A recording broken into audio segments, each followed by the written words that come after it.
Fellowship Greenville, hello, hey, howdy, happy Worship Wednesday to you. Johnny Brush here from the same church, Fellowship Greenville. Thanks for stopping in for Worship Wednesday, your weekly pit stop, just to remind you that worship doesn't just happen on Sundays, but it happens every day of the week. And this is just a midweek reminder for you. Today we are going to actually play a already pre-recorded song that our friends Tanner and Alie Springgate recorded a few Sundays back, and it's a song of lament, a song asking the Lord how long. And I know all of us feel like there are a myriad of reasons right now for us to lament. And this is kind of a lost art in the modern day American church, the art of lament, the language of lament. And there's a book written by Michael Card. You remember him?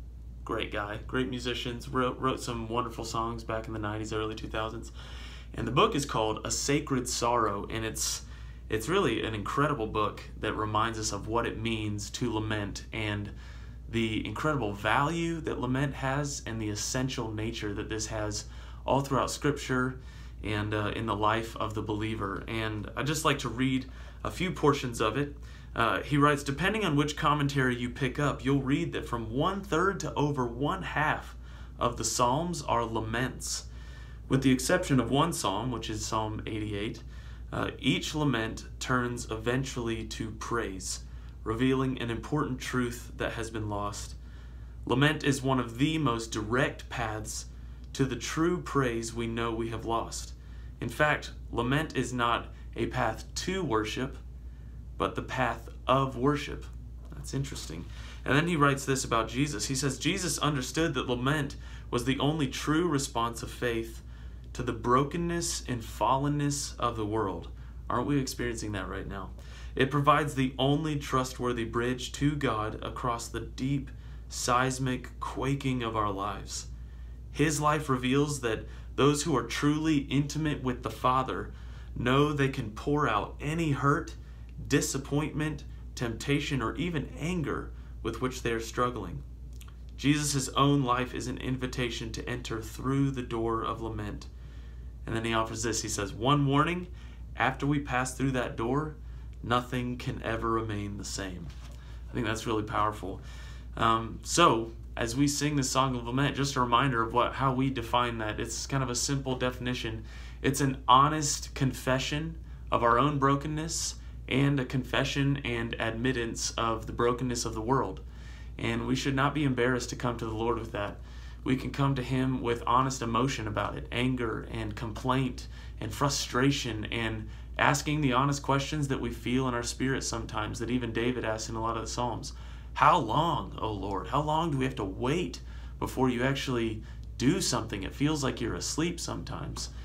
But like Michael Carr just reminded us, almost every time a lament turns to praise at the end, turns to trust that God will redeem this. So, as we lament together, let's enjoy this song that Tanner and Alie recorded for us.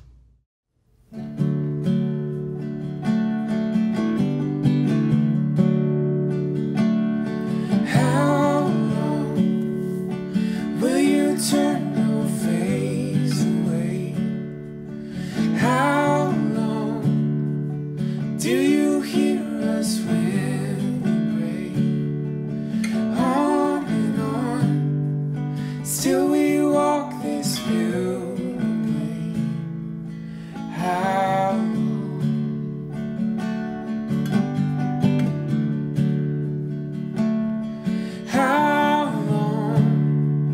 till your children find the rest? How long till you draw them to your breast? We go on holding to your promises. How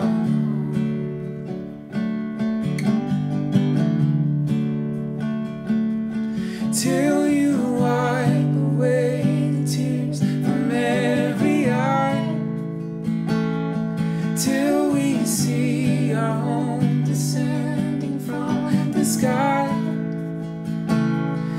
Do we wait in vain? Jesus, give us hope again.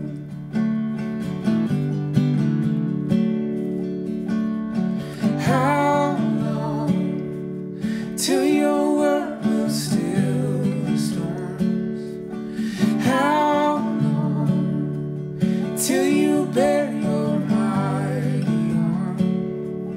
How we groan till you snatch us from the thorns?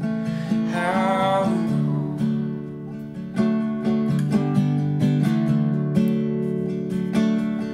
till you wipe away the tears from every eye? Till we see our home descend from the sky?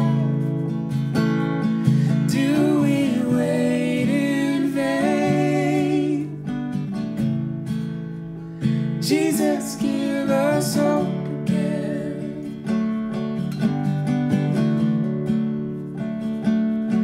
How long, sweet the dawn that ends the race? How long, weak our hearts but strong our legs? Looking on, great that cloud of witnesses. How long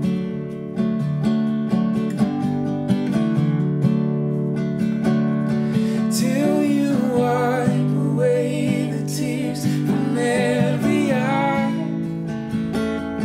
Till we see our home descending from the sky? Do we wait in vain? Jesus, give us hope again.